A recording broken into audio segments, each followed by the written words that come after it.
as we're going to move on to the 5 takeaways and see what 5 things we can take away from the 3-1 win against Crystal Palace yesterday. And the first takeaway that we've got is that Waner Threat. Threat. And I thought yesterday was definitely his most kind of involved display from an attacking point of view. He was really at the center of a lot of things when it came to chances created and obviously getting the goal. He had 4 shots, 3 on target, which is more than he's had in any other Spurs game. 2 key passes and 2 dribbles, and obviously was able to get his first goal for Tottenham as well at a crucial time where we really needed him to turn up. Obviously that makes it now, I think, 1 goal and 3 assists in 6 Premier League appearances for Timo Werner. So look, I don't think he's set the world alight since he's been here, but he's definitely added something to the attack, which we're better off for having, especially with injuries that we've had. So really great display, definitely his best display, probably in a Tottenham shirt.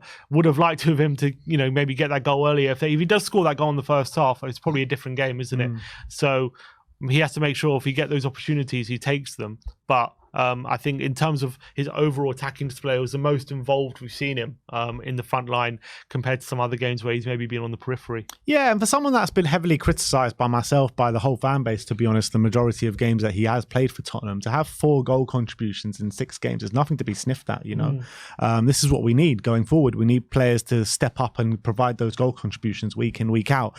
And even if he isn't, playing amazingly and like the Timo that we saw at Leipzig 3-4 years ago, he's impacting games, and particularly this one, I think in the second half he was absolutely brilliant. He was unplayable at times in that second half. Like even that ball that he put in that just went through everyone. I mean, Kulusevski should have attacked the back post. That was right on the money, and those are the kind of balls that Ange Postecoglou wants to see put in the box time and time again. And if he can do that on a consistent basis, I have no doubt in my mind goals will come from it regularly. So I'm very happy with Timo's performance yesterday, and even in the first half when he wasn't playing well, he looked a threat.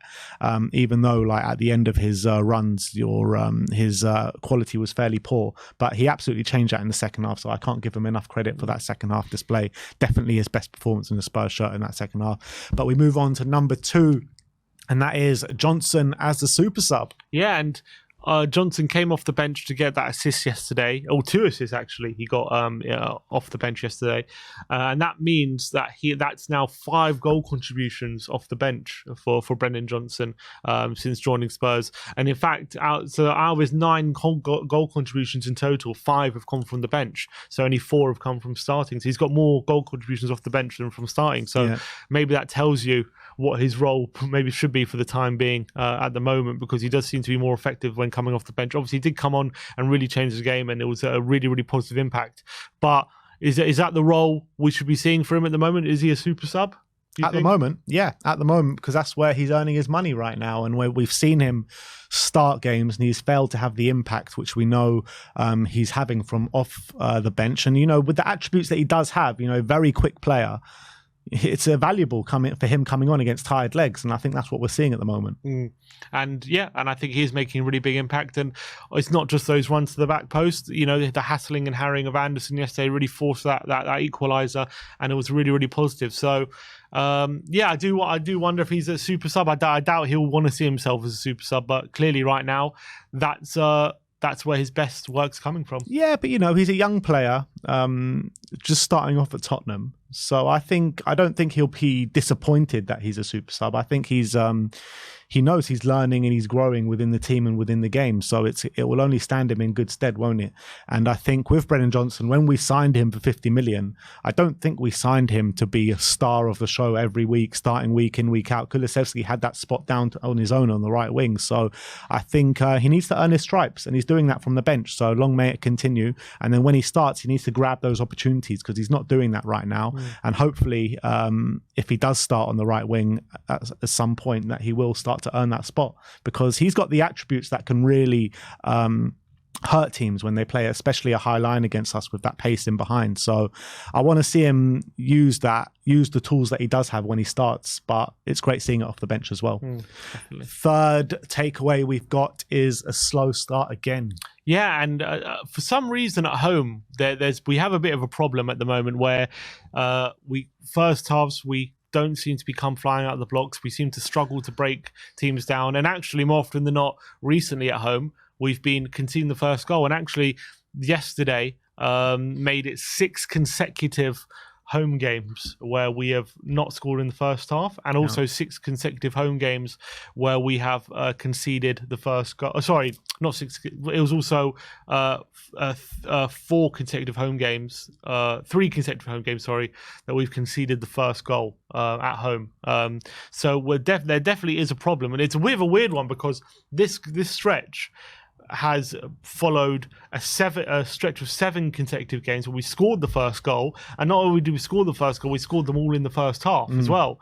So it's like the script is completely flipped. We went from a team where we used to take the lead early and lose it, which we did a few times, to now a team which we keep conceding the first goal and keep having to get back in the game and claw it back, which we have been doing recently.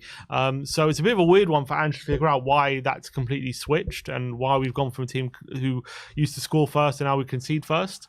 But for now 6 consecutive home games, we haven't scored in the first half of a Premier League game. So it's a bit of a strange one. Well, sorry, it's in all competitions because I'm including the City and Burnley FA Cup games in that as well. I do think it's a bit of a circumstance of teams maybe working out how to play against an Ange system, maybe, trying to play with 2 banks of however many defenders and midfielders there are, stifle us, try and make it as difficult as they can for us to really hurt them, and then try and spring on us on the counter-attack. So I think it's a circumstance of that. But what's positive about it is that apart from the Wolves game aside, we're figuring ways around it, and we're being able to work around that in the second half and come on really strong. So I do think Ange needs to work out how to start these games a lot stronger and to start creating chances off the off. But I think it's a positive sign that we're working things out during the game as well. Definitely. In the 4th takeaway, we have got Romero, goal scorer. Yeah, and Romero obviously got the put us in the lead yesterday with a really deft header to put us 2-1 in the lead. And that was actually his 4th goal of the season. And apparently that no Premier League defender has scored more goals now than Cuti Romero this season. Obviously that follows goals from against Brentford, against West Ham, and against Burnley. Was obviously 3 headers, and the Burnley one was just a really great strike from 25 yards. And that's maybe showing he can be as much of a goal threat as he is a really great defender. And for all the talk of other centre-backs who get on the score sheet a lot, no defender has now scored more goals than Cuti Romero, so really impressive. Yeah, the top goal-scoring centre-backs are Gabriel Romero on 4 and Lewis Dunk on 3. So yeah, look, credit to Cuti because he never gets these kind of props. No one talks about him as like a goal-scoring centre-back. And like, even when he's not scoring, he's always a threat in those areas of the pitch. Like, how many times have we seen him just pop up in those areas and maybe not get the goal he deserved from the risk that he takes? And not only that, but the way he can kind of just charge up the pitch at any moment. I think Romero has been such a valuable asset for us this season. And yeah, he can leave us a bit exposed at the back from time and time again. We saw it in the first half against Palace where when Emerson had to get him out of trouble. But I think it'll work a lot more in our favour than it does hurt us. Yeah, I agree.